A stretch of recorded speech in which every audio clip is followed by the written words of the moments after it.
السلام عليكم ورحمة الله وبركاته.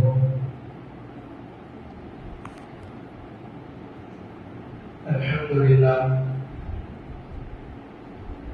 لله رب العالمين،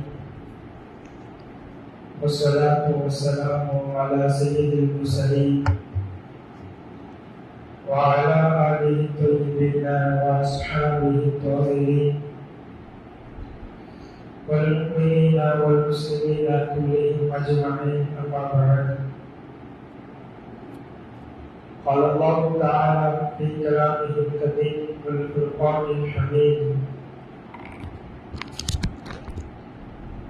أعوذ بالله من الشيطان الرجيم، بفضل بسم الله الرحمن الرحيم.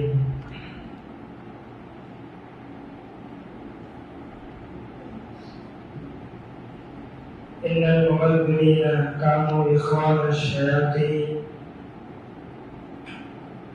صدق الله العظيم.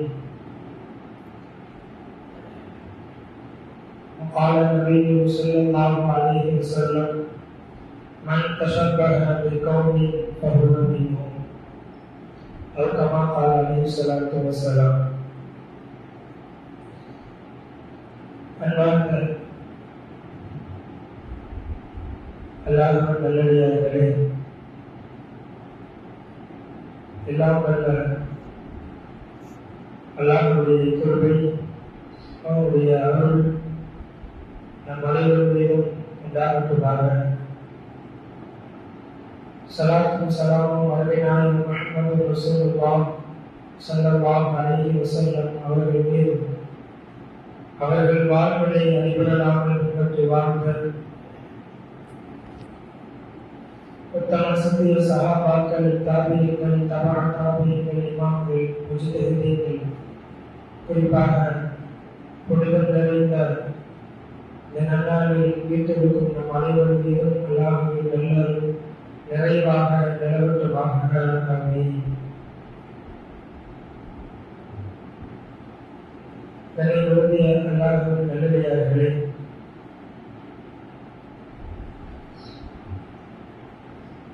இந்த உலகத்தில் தோன்றிய பல சமயங்களில் தனித்துவமான ஒரு மார்க்கம் என்றால் அது நம்முடைய இஸ்லாம் மார்க்கம்தான். பல விஷயங்களில் பட்ட ஏராளமான விஷயங்களில் மற்ற மதங்களை காட்டிலும் நம்முடைய மார்க்கம் தனித்துவமாக அமைந்திருக்கின்றது. இஸ்லாம் மார்க்கத்திலே கொள்கை, கோட்பாடுகள், சட்டங்கள், நாகரிகங்கள், வணக்க வழிபாடுகள் என்று அர்த்தம் நிறைந்ததாக காணப்படுகிறது. இதிலே மாற்றார்களுக்கு ஒப்பான விஷயத்தில் ஈடுபட்டால் அது இஸ்லாத்திற்கு முரணான ஒரு காரியமாக அமைந்து விடுகின்றது. அப்படி நடப்பவர்களை மாற்றாருக்கு ஒப்பாக செயல்படுபவர்களை அல்லாஹ்வும் ரசூலும் கண்டிக்கிறார்கள் என்று பார்க்க முடிகிறது. இன்னும் ஓரிரு தினங்களில் நம்முடைய இந்து சகோதரர்களான அவர்களுடைய தீபாவளி பண்டிகை வர இருக்கின்றது. இந்த நிலையில், இந்த சூழ்நிலையில் ஒரு இஸ்லாமிய அடியான், ஒரு முஸ்லிம் எப்படி இருக்க வேண்டும், எப்படி இருந்தால் நன்றாக இருக்கும் என்பதை பற்றி இந்த நன்னாளில் நாம் பார்க்க இருக்கின்றோம். தீபாவளி பண்டிகை அந்த நாளிலே இந்துக்களும் இன்ன பிற சமயத்தவர்களும் ஒரு வணக்கமாக பட்டாசுகளை வெடித்து சந்தோஷம் அடைந்து கொள்கிறார்கள். ஆனால் இந்த நிலை இன்றைக்கு இஸ்லாத்தில் இருக்கக்கூடியவர்களும், இஸ்லாத்தில் இருக்கக்கூடிய பெரியவர்களும் சிறியவர்களும் அதை வெடித்துக் கொண்டும் சந்தோஷம் அடைந்து கொண்டிருக்கிறார்கள். இது முற்றிலும் மார்க்கத்திற்கு முரணான ஒரு காரியமாக இருக்கின்றது. நபி ஸல்லல்லாஹு அலைஹி வஸல்லம் அவர்கள் தடுத்த காரியமாக இருக்கின்றது. நபி ஸல்லல்லாஹு அலைஹி வஸல்லம் அவர்கள் ஹதீஸில் இப்படி கூறியிருக்கிறார்கள், மன் தஷப்பஹ பிகௌமின் ஃபஹுவ மின்ஹும். யார் பிறரது கலாச்சாரத்தை பின்பற்றுவார்களோ அவர்கள் அவர்களை சார்ந்தவர்கள், அவர்களுக்கு ஒப்பானவர்கள் என்பதாக நபிகள் ஸல்லல்லாஹு அலைஹி வஸல்லம் அவர்கள் ஹதீஸிலே இப்படி கூறியிருக்கையில், ஒரு இஸ்லாமிய அடியான், ஒரு முஸ்லிம் மாற்று மத கலாச்சாரத்தினுடைய செயல்பாடுகளில் ஈடுபட்டால் அவர்களுடைய நிலைமைகள் எப்படி இருக்கும் என்பதை நாம் யோசிக்க கடமைப்பட்டிருக்கின்றோம். தீபாவளி தினத்தன்று பட்டாசுகளால் ஏற்படும் பாதிப்புகளை 4 வகையாக உலமாக்கள் பிரித்து காட்டுகிறார்கள். முதலாவது வகை,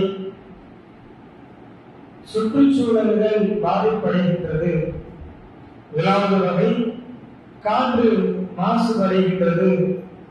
உதாரணமாக சொல்ல வேண்டும் என்றால், ஏராளமான ஊர்களில், ஏராளமான நாடுகளில் அந்த தினத்திலே பட்டாசுகளை வெடிக்கிறார்கள். அதன் மூலம் ஏராளமான காற்று மாசடைகின்றது. காற்றிலே அதனுடைய புகைகள் சென்று கலப்பதன் மூலம் பறவைகளுக்கு சேதாரம் அடைகின்றது. ஒரு ஆய்விலே அந்த புகையை பறவைகள் சுவாசித்தால் அதனுடைய கருவும் கலைந்துவிடும் என்பதாக புத்தகத்திலே எழுதி வைத்திருக்கிறார்கள். பறவைகள் இல்லை என்று சொன்னால் காடுகள் கிடையாது. காடுகள் இல்லை என்று சொன்னால் ஆறுகளும் ஓடைகளும் இருக்காது. ஓடைகளும் ஆறுகளும் இல்லை என்றால் நீர்நிலைகள் இருக்காது. நீர்நிலைகள் இல்லை என்றால் வேளாண்கள் விவசாயம் செய்ய முடியாது. விவசாயம் செய்யவில்லை என்றால் உணவுகள் நமக்கு கிடைக்காது. உணவு இல்லை என்றால் மனித சமுதாயத்தில் இருக்க மாட்டான். இந்த பட்டாசுகள் வெடிப்பதன் மூலமாக சுற்றுச்சூழல் முழுவதுமாக சேதமடைகின்றது, மாசடைகின்றது. இந்த காரியத்திற்கு ஒரு இஸ்லாமிய அடியான் துணை போகக்கூடாது என்பதாக மார்க்கம் அழகான முறையை சொல்லி காண்பிக்கின்றது. இரண்டாவது வகையாக, வீண் விரயங்கள், குறிப்பாக காசு பணங்கள் ஏராளமான முறையில் இந்த பட்டாசுகளை வெடிப்பதன் மூலமாக வீண் விரயமாக செலவு செய்யப்படுகின்றது. காசை கரியாக்குகிறார்கள் இந்த நாளில் நிறைய நபர்கள், மாற்று மதத்தவர்கள். அதிலே இஸ்லாமியர்களும் தங்களை சேர்த்துக் கொள்கிறார்கள். இது அவர்களுக்கு உகந்த காரியம் அல்ல என்பதாக மார்க்கம் அழகான முறையை சொல்லி காட்டுகின்றது. திருக்குர்ஆனிலே அல்லாஹ் இன்னல் முபத்திரீன கானூ இஹ்வான ஷயாத்தீன், வீண்விரை செய்யக்கூடியவர்கள் அது எதுவாக இருந்தாலும் வீண்விரை செய்யக்கூடியவர்கள் சைத்தானுடைய சகோதரர்கள் என்பதாக அல்லாஹ் திருக்குர்ஆனிலே சொல்கிறான். நம்முடைய வாழ்க்கையில் அல்லாஹ் கொடுத்து வைத்திருக்கின்ற இந்த பொருளாதாரத்தில் நாம் அல்லாஹ் ரசூல் எதை காட்டி தந்தார்களோ அந்த முறையில் செலவு செய்ய வேண்டுமே தவிர இது போன்று மார்க்கத்திற்கு கூடாத விஷயங்களை, தேவையில்லாத விஷயங்களை நாம் செலவு செய்தால் நாளை அல்லாஹ்விடத்தில் மறுமையில் அதற்குரிய பதிலை நாம் கண்டிப்பாக சொல்லியே ஆக வேண்டும். யாரும் தப்பிவிட முடியாது. பார்த்த அறிஞர்கள் வீண் விஷயத்திற்கு பலவிதமான விளக்கங்களை தருகிறார்கள். இதில் முதலாவது செய்தி, அல்லாஹ் அல்லாத மற்ற விஷயங்களுக்காக வேண்டி யார் தன்னுடைய பொருளாதாரத்தை செலவு செய்வாரோ அதுவும் ஒரு வீண் விரயம் என்கிறார்கள். வயிற்கான கலிலா, குறைவான பொருளை வைத்து நீங்கள் மற்றவர்களுக்கு, மாற்று மருத்துவர்களுக்கு ஒவ்வாத காரியங்களில் நீங்கள் செலவு செய்வீர்கள் என்றாலும் அதுவும் வீண்விரயம் என்று சுஃபியான் ஸௌரி ரஹ்மத்துல்லாஹி அலைஹி அவர்கள் எழுதுகிறார்கள். இரண்டாவது சொல்வார்கள், இப்னு அப்பாஸ் ரலியல்லாஹு தஆலா அவர்கள் மன் அன்ஃபக திர்ஹமன் ஃபீ கைரி ஹக்கிஹி ஃபஹுவ இஸ்ராஃபுன் என்பதாக இப்னு அப்பாஸ் ரலியல்லாஹு தஆலா அவர்கள் சொல்வார்கள். அதாவது முறையில்லாமல் செலவு செய்தாலும் அது இஸ்ராஃபில் போய் முடிகின்றது என்று சொல்கிறார்கள். நிறைய காசு பணங்கள் நாம் வைத்திருக்கிறோம் என்றால், இல்லை குறைவான காசு பணங்கள் வைத்திருந்தால் என்றால், எதுவாக நம்மிடத்தில் இருந்தாலும் முறையற்ற ரீதியில் நம்முடைய பொருளாதாரத்தை நாம் செலவு செய்தால் அதுவும் இஸ்லாமில் வழிவிடும் என்பதாக இப்னு அப்பாஸ் ரலியல்லாஹு தஆலா அவர்கள் சொல்கிறார்கள். மூன்றாவது வகையாக சொல்வார்கள், ஒரு மனிதன் அல்லாஹ் அவனுக்கு பொருளாதாரத்தை கொடுத்திருக்கிறான், ஹலாலான சம்பாத்தியத்தை அவன் வைத்திருக்கிறான். இந்த ஹலாலான சம்பாத்தியத்தில் தனக்கு தேவை போக அதிகமான பொருளை செலவு செய்தால், அதிகமான காசு பணங்களை செலவு செய்தால் அதுவும் இஸ்லாமில் கட்டுப்பட்டது என்பதாக அல்-சுஜாத் ரஹ்மத்துல்லாஹி அலைஹி அவர்கள் சொல்வார்கள். நம்மிடத்தில் எல்லாம் காசு பணங்களை கொடுத்திருக்கிறார். இந்த காசு பணங்களை செலவு செய்யக்கூடிய விதத்தில் நாம் தேவையில்லாமல் செலவு செய்தாலும் அதுவும் இஸ்லாமாக இருக்கிறது என்பதாக அல்-சுஜாத் ரஹ்மத்துல்லாஹி அலைஹி அவர்கள் சொல்வார்கள். நான்காவது வகையாக நபி ஸல்லல்லாஹு அலைஹி வஸல்லம் அவர்கள் சொல்வார்கள், நீங்கள் எப்படி வேண்டுமானாலும் விரும்பிய விதத்தில் உங்களுடைய பொருளாதாரத்தை செலவு செய்தால் அதுவும் இஸ்லாமும் கட்டுப்பட்டது என்பதாக கண்மணி நாயகம் ஸல்லல்லாஹு அலைஹி வஸல்லம் அவர்கள் சொல்வார்கள். அல்லாஹ் நமக்கு பொருளை கொடுத்திருக்கின்றான், காசு பணங்களை கொடுத்திருக்கின்றான், நாம் விரும்பியவாறு செலவு செய்யலாம் என்று ஒரு மனிதன் நினைத்து விரும்பியவாறு எது வேண்டுமானாலும் வாங்கிக் கொள்ளலாம், நாம் உபயோகித்துக் கொள்ளலாம் என்று செலவு செய்தால் அதுவும் அல்லாஹ்வின் வறுமையை கேள்விகளை கேட்கின்றது. அதுவும் இஸ்லாம் என்பதாக கண்மணி நாயகம் ஸல்லல்லாஹு அலைஹி வஸல்லம் அவர்கள் சொல்லித் தருகிறார்கள். அவர்களுடைய மகனாரான அப்துல்லாஹ் ரலியல்லாஹு அன்ஹு அவர்களிடத்திலே ஒரு தடவை செல்கிறார்கள். சென்ற நேரத்திலே அந்த மகன் ஒரு இறைச்சி துண்டை கறியை சாப்பிட்டுக் கொண்டிருக்கிறார். உமர் ரலியல்லாஹு தஆலா அவர்கள் தன் மகனாரிடத்திலே கேட்கிறார்கள், இந்த இறைச்சி துண்டு உனக்கு எப்படி வந்தது என்று கேட்கிறார்கள். அவருடைய மகனார் அப்துல்லாஹ் ரலியல்லாஹு அன்ஹு அவர்கள் சொல்கிறார்கள், எனக்கு ஆசையாக இருந்தது, எனவே நான் இதை வாங்கி சாப்பிட்டேன் என்று சொல்கிறார்கள். உமர் ரலியல்லாஹு தஆலா அவர்களிடத்திலே கேட்கிறார்கள், உனக்கு விரும்பக்கூடிய விஷயத்தை எல்லாம் நீ வாங்கி சாப்பிடுவாயா என்று கேட்டுவிட்டு நீ எதையெல்லாம் ஆசைப்படுகிறாயோ, எதையெல்லாம் உனக்கு வேண்டும் என்று நினைக்கிறாயோ அதையெல்லாம் நீ வாங்கி சாப்பிட்டால், அனுபவித்தால் அதுவும் வீண்வெளியும் என்பதாக தன்னுடைய அன்பு மகனாருக்கு உமர் ரலியல்லாஹு தஆலா அவர்கள் கற்றுக் கொடுக்கின்றார்கள். இன்றைக்கு நம்ம சமுதாயத்தில் நம்முடைய குழந்தைகள் எதை இருக்கிறார்களோ எதை வேண்டுமானாலும் வாங்கி கொடுத்து கடைசியில் அவர்கள் வெளிப்படையில் சென்று விட்டால் அதை நினைத்து நாம் உணர்ந்து கொண்டிருக்கின்றோம். இந்த தீபாவளி தினத்திலே இந்துக்கள் அதனுடைய விஷயத்தை செய்கிறார்கள், பட்டாசுகளை வெடிக்கிறார்கள். நமக்கும் அதற்கும் எந்த விதமான சம்பந்தமும் கிடையாது. பெற்றோர்கள் தங்களுடைய குழந்தைகள் ஆசைப்படுகிறார்கள் என்று அவர்களுக்கு அதனுடைய தொகையை கொடுத்து பட்டாசுகளை வாங்கி கொடுத்து வெடிக்க வைக்கிறார்கள். அது மட்டுமல்லாமல் கொஞ்சம் யோசிக்கக்கூடிய விஷயம் என்னவென்றால், இன்றைக்கு இஸ்லாத்தில் இருக்கக்கூடிய நபர்கள் வியாபாரம் செய்கிறார்கள், கடை வைத்திருக்கிறார்கள் என்றால் அவர்கள் தங்களுடைய கடைகளிலே இந்த வெளி போன்ற சம்பந்தமான விஷயங்களை வாங்கி விற்பனை செய்து கொண்டிருக்கிறார்கள். அது முற்றிலும் மார்க்கத்தில் தடுக்கப்பட்ட வியாபாரமாக இருந்து கொண்டிருக்கிறது. எப்படி மதுவை விற்கக்கூடாதோ அருந்தக்கூடாது, போதை தரக்கூடிய பொருளை எப்படி விற்கக்கூடாதோ அதுவும் போன்றுதான் மார்க்கத்திற்கும் புறம்பான மற்ற மதத்தவர்களுக்கு உரித்தான ஒரு விஷயங்களை நாம் எடுத்து அதை விற்பனை செய்து அதிலிருந்து காசு பணங்கள் சம்பாதித்தால் அது எப்படி நமக்கு ஹலாலாக ஆகும் என்று மார்க்க அறிஞர்கள் செலுத்துகிறார்கள். இந்த விஷயத்தில் இஸ்லாமில் இருக்கக்கூடிய உலகோக்கான நிலையில் இருக்கிறார்கள். பரவலான எல்லா இடங்களிலும் இந்த நிலைகள் தொடர்ந்து கொண்டே இருக்கின்றது. வருடம் அதனுடைய விஷயத்தை நாம் முடித்துக் கொண்டாலும் அதை பற்றி எல்லாம் கொஞ்சம் கூட யோசிக்காமல் தங்களுடைய மனம் போன்ற நிலையில் அவர்கள் செயல்பட்டு கொண்டிருக்கிறார்கள். நபி ஸல்லல்லாஹு அலைஹி வஸல்லம் ஹதீஸை ஞாபகப்படுத்தி அவருடைய விஷயங்களை விட்டு தவிர்த்து வாழ்வது நமக்கு முக்கிய கடமையாக இருந்து கொண்டிருக்கிறது.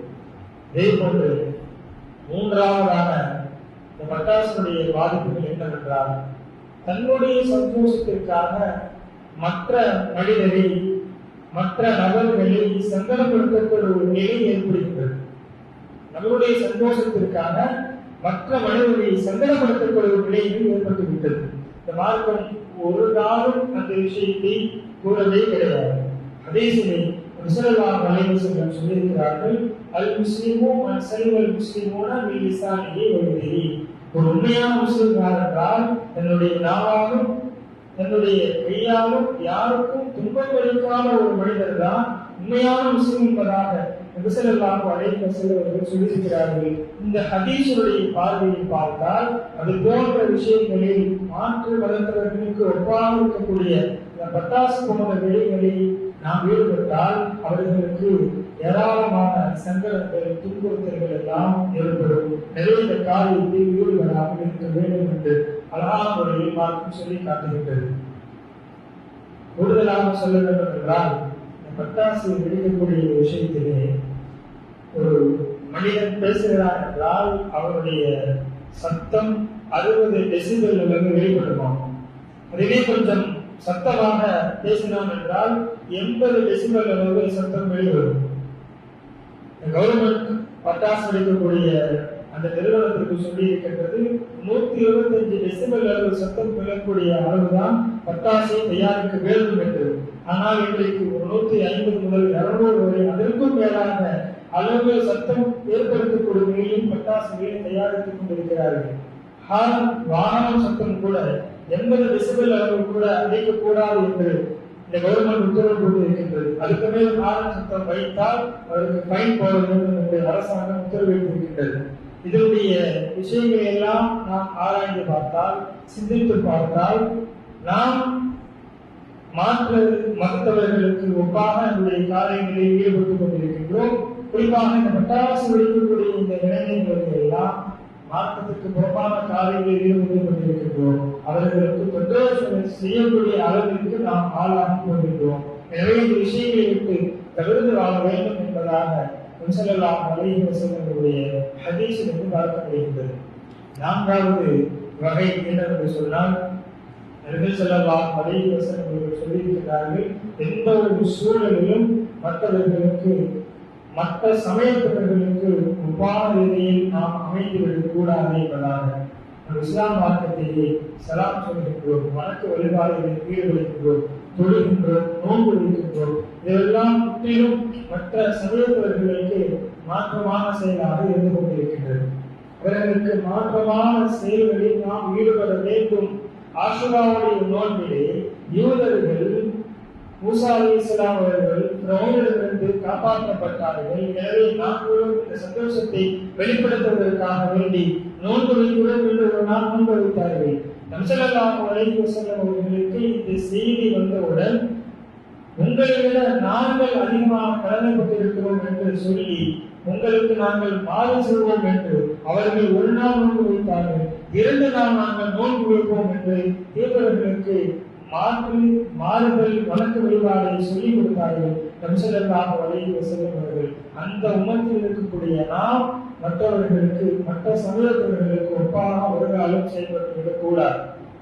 மூசா அலைஹிஸ்ஸலாம் அவர்கள் காலகட்டத்திலே மந்திரவாதிகளோடு போட்டி போட்டார்கள். அதில் அந்த மந்திரவாதிகளுக்கு ரசூலியக்காரர்களுக்கு அல்லாஹ் ஈமானை கொடுத்தான் என்று ஒரு வரலாறு இருக்கிறது.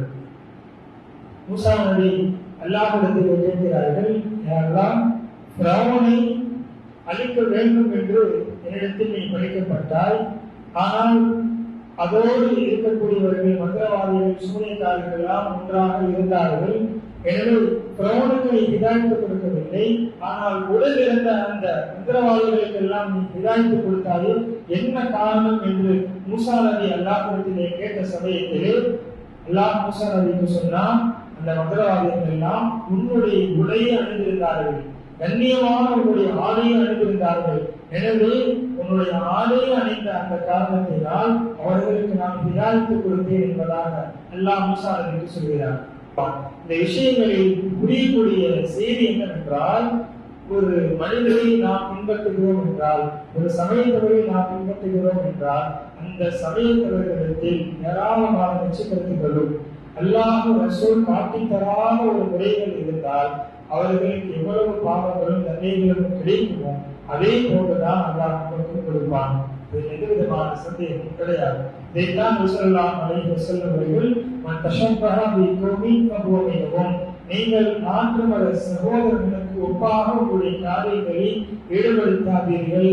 அப்படி ஈடுபடுத்தீர்கள் என்று சொன்னால் அவர்களை போன்றதான் நீங்களும் இருப்பீர்கள்.